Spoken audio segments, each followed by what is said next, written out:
Hello, it's Gadget Review here, and welcome to the second episode of a two-part series on a Biolite Campstove 2 Plus. If you missed the first part of this series, I highly recommend that you go check it out at the end of this video, so you don't miss out on some of the key features that were tested previously.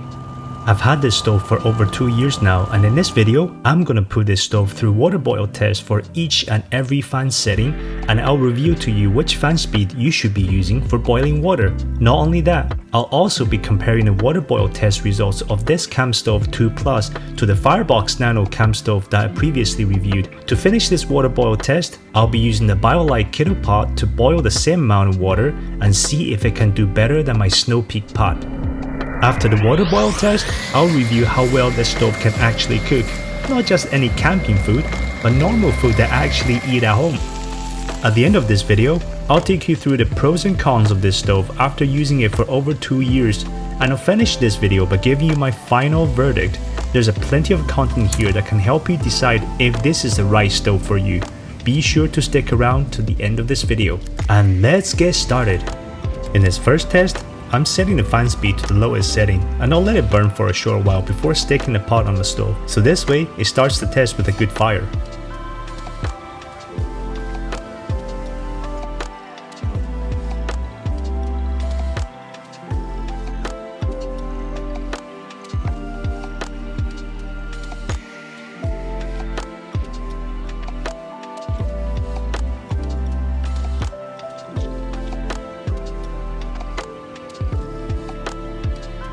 The first fan setting finished the test at exactly 7 minutes. Not bad.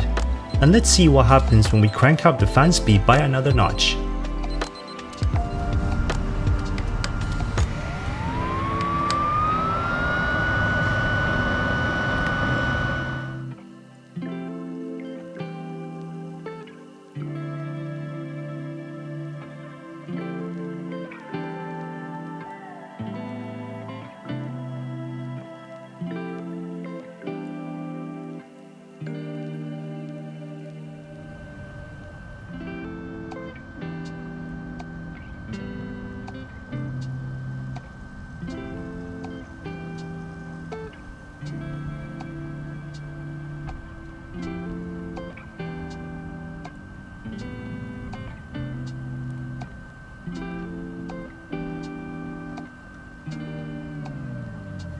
The second fan setting completed the race at 6 minutes and 12 seconds.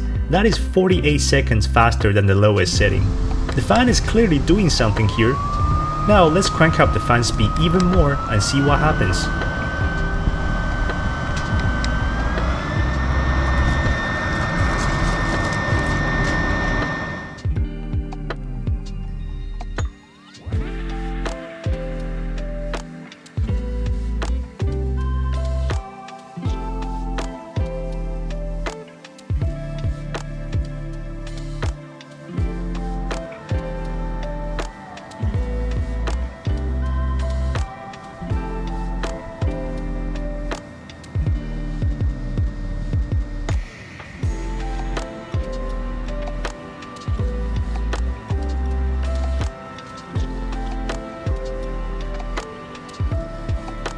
I must say, I was very impressed with these results. The third fan setting finished the race at just 4 minutes 50 seconds.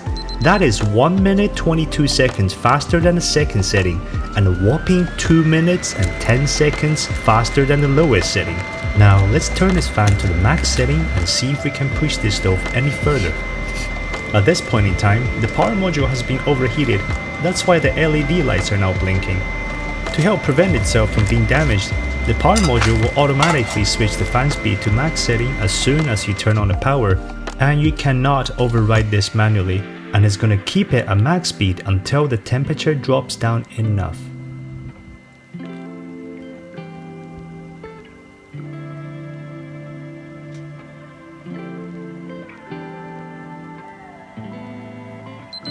Surprisingly, at the max fan speed, there didn't seem to be any improvement in terms of the boil time. In fact, it took 9 seconds longer than the third setting. Given the tests were not done in a highly controlled environment, I'd say the difference of 9 seconds can be neglected, but it's fair to say that the third setting and the fourth setting performed very similarly. Now, let's find out how this compares to the Firebox Nano titanium stove.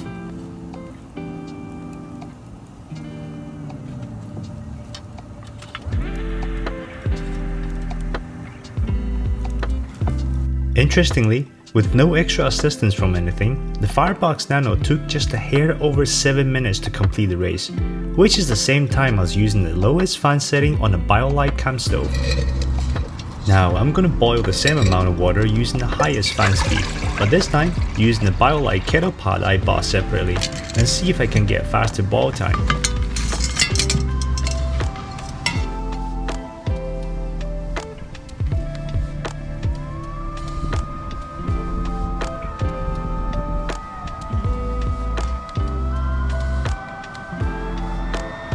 I must say, there are a few nice things about using the Biolite kettle pot that's been specifically designed to go with this stove. The kettle pot comes with a stand at the bottom, which fits perfectly on top of the stove. The stand elevates the pot itself, creating large enough gaps to allow you to feed small twigs inside the fire chamber without having to lift up the pot itself. The airways that's part of the stand also helps with the airflow so the flame can burn better. The other nice thing about using the kettle pot is the fact that the flames are guided out through the airways in a very controlled manner. So what you can do is to rotate the pot in such a way that the airways are pointing away from the power module. And this helps a lot with preventing the power module from being overheated, like you saw when I was using just a snow peak pot. So using the highest fan speed, the kettle pot finished the race in 5 minutes 51 seconds, which is roughly a full minute slower than using my snow peak pot from earlier. And this perhaps isn't surprising, because the kettle pot is much larger, so it has a much larger volume of air inside, and the thicker walls used on this pot also means that it takes longer to heat up the temperature. Overall, this is a decent performance. Given the benefit of convenience and protection that this pot brings, it's definitely not a bad trade for 1 minute of time.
Now, before I share my final thoughts on this product, I wanted to let you know that I started this channel with one goal, and that is to give you the platform to see for yourself how these different products work in real life and in different situations.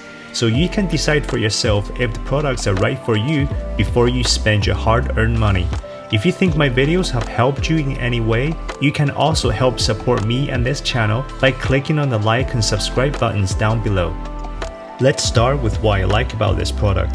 I really like the innovation that went into the design of this stove, which is one of the biggest reasons why I bought it in the first place. The thermoelectric generator does a good job of generating enough electricity to keep the fan powered on for as long as you're burning wood inside a fire chamber. I also like the fact that the power module also comes with a battery that can be used as an emergency backup power source for charging your personal devices. But my recommendation is to always fully charge the battery at home before you take it out on a trip. Otherwise, it would just take too long for the thermoelectric generator to fully charge the battery, which is not practical. I also think Biolite have done a good job with the kettle pad. The pad stand can act both as a flame guard and ventilation. The airways allows you to feed small twigs into the fire chamber without having to lift up the pad itself, and a flame guard prevents the power module from overheating. I also really like the handles that come with this pad. It's well insulated and far away enough from the pad such that it never gets too hot for you to handle with your bare hands. The flex light that comes with this stove is also well designed. It's energy efficient and still plenty bright for the nighttime cooking. In fact, you can even read books or play games with your friends and family while waiting for things to be cooked in the dark. Starting a fire on this stove is definitely much easier than a conventional wood stove, much thanks to the fan that's built in. Lastly, I think the whole kit is quite easy to set up and everything packs nicely into the kettle pot as a one piece. Now, let's talk about the cons. The power module can get overheated quite easily when you're not using the stove with the kettle pad, and when it does get overheated, its behavior can get a little unpredictable to a point where the fan no longer works. And I think this is by far the biggest drawback of this stove, because what you're essentially buying here is really the fan and the ability to keep the fan powered on while you're using the stove, but when the power module and the fan is out of commission, then you're left with a normal wood stove that's average at best.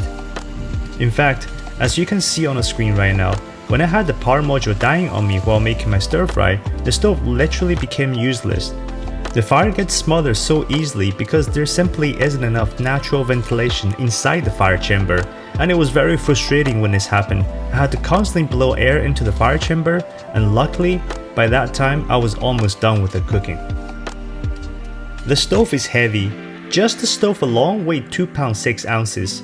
Then the kettle pad weighs around 1.6 pounds, which brings the whole set to be close to 4 pounds in total, and I'll put all the detailed specs of the stove down in the description so that you can check it out later. On the Biolite website, it does say that the stove can be used with cookware that you already own as long as they don't exceed 10-inch diameter, but the reality is, you're much better off just buying the Biolite kettle pad. Also, there's no opening in the body of the fire chamber to allow you to feed larger sticks inside when you're using it. Lastly, the leg stands of the stove are not insulated from the fire chamber, making it difficult to move the stove or secure the stove with your bare hands when it's burning. You can see on the screen that I needed to press on the power button to adjust the fan speed here, but I had to wear gloves to hold down on one of the legs so that I can push down on the button without tipping over the whole stove. So what's my overall verdict on this product? Honestly, this is perhaps one of the most polarizing products I've owned. I've been thinking about this one a lot before the review and really been struggling with it. Both the strengths and weaknesses of this stove are so pronounced. I think it really comes down to what exactly you're looking for and the types of situations that you want to be using this stove in and what your budget is. For me personally, I don't think this is a good backpacking stove because of its bulky size and its weight. As far as car camping goes, I also don't think this is an ideal fit for that either, because you're probably much better off just using a propane gas stove instead, which heats quicker and easier to use as well. But there is a time and a place for this, at least I think so anyway. The stove is a good backup emergency stove. It's small and light enough such that you can just leave it in your car or in your camping box and not think about it.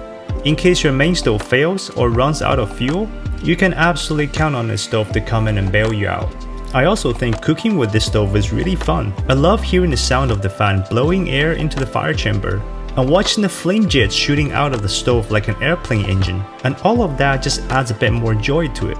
And I know for some of you out there, joy is more important than a lot of things. That's all from me for now, and I'll see you in the next video.